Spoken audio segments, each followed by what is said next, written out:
ये अचानक से क्या हुआ? अरे वो कुछ नहीं, मुझे ना थोड़ा वॉशरूम जाना है। अरे बाबू तुम्हें पता है ना, हमें रेस्क्यू ऑफिस जाना है। हम लोग ऑलरेडी लेट हो चुके हैं। देखो कुछ देर में कैब आती होगी।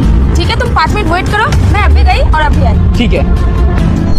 माही चिंटू के पास से चली जाती है और फिर जाकर उसे लड़की को फोन दे देती है और बोलती है, तूने क्या कहा था चिंटू, शादीशुदा है। और इतना बोलते ही फिर जो हुआ। रुको बेटा, आज मुझे इग्नोर मत करना। अपनी माता पिता की लंबी आयु के लिए इस वीडियो को लाइक करके चैनल को सब्सक्राइब कर दो और जाते जाते कमेंट में जय श्री राम जरूर लिखना। चिंटू विजय से झगड़ना लगता है इस बात को लेकर।